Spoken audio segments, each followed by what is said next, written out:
Welcome to Submitting to the Alpha, a spicy paranormal romance web serial. Dive into Isabella and Roman's sizzling shifter romance and experience the thrill of toying with an alpha like never before. Join the adventure now. We hope you enjoy. Chapter 40. Roman. Caden pressed a hand against my chest, trying to stop me from storming toward the cafe. Calm down, Roman. I pushed him away from me and snatched his collar. I'll tell you one last time to get out of my fucking way. My body shook with rage. Isabella was so close that I could smell her. Or what? He asked, eyes wide. You'll kill me for your senseless mistakes? My wolf growled, and I bared my teeth at my beta. He shook his head, unafraid of me. If you go into that club while she's working and approach her like that, everything is going to fall apart. She's not working. She's with a fucking guy who fucking marked her having a good fucking time. I released him and continued to storm through the woods to the nightclub. Music thumped through the forest, the scent of alcohol becoming almost unbearable.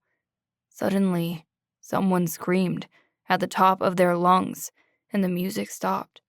I collapsed onto all fours, my nails lengthening into claws and my bones snapping. I lifted my nose to the moon, taking off toward the nightclub as Caden followed us.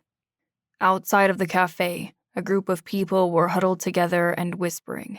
Some people had drinks in their hands, others were crying, grasping onto each other in their tight clothes, tears falling from their eyes. Warriors scouting the area and trying to calm everyone down.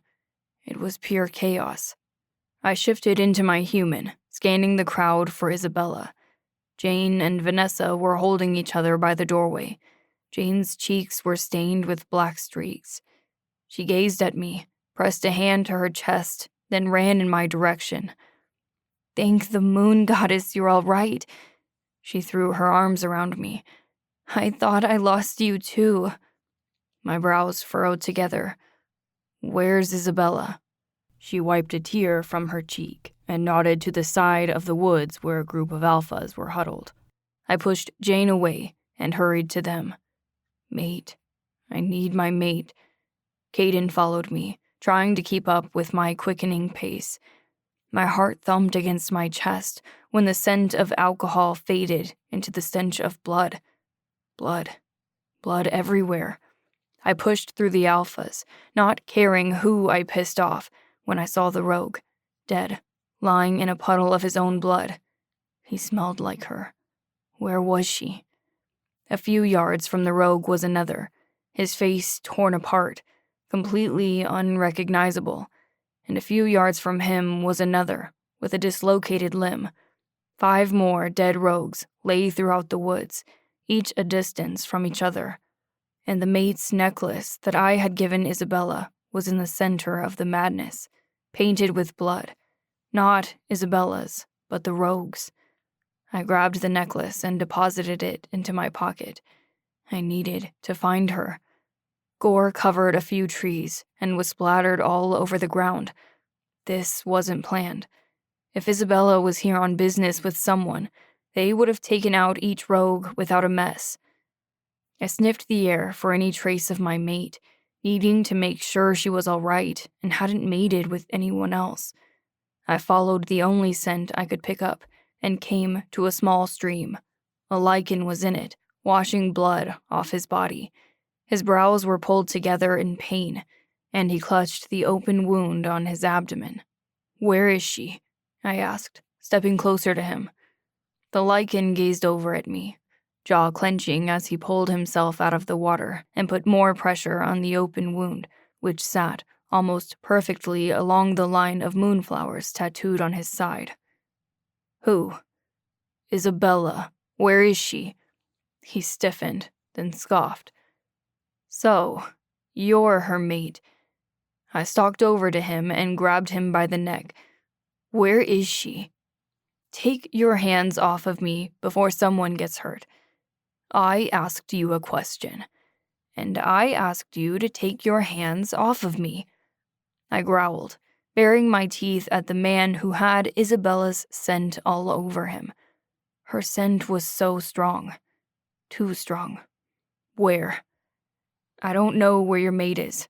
I asked her to leave. Don't give me that shit. I know you Lycans have an oath to each other that you'd never leave a mission. Where is she? He pushed me away and grabbed his wound again. I asked her to leave so I wouldn't mark her. She's going through heat, you dumbass. He shook his head. Heat. My mate. She was in heat. Don't act so fucking surprised either. If anything, you should be thanking me. If I wasn't here, those rogues would have devoured her. She was in heat, and I wasn't there to stop it. If she lost control, if someone found her. Where did she run to? I asked. He pointed toward my pack, and I ran faster than I ever had to find my Isabella. You've reached the end of this episode. Thanks for listening. To get up to 4 weeks additional uncensored content, subscribe to the podcast at reamstories.com/Amelia Rose Audio. Due to content restrictions, explicit sex scenes will only be available through Ream. But if you'd like to continue listening to my free episodes, make sure to hit the follow button to receive updates.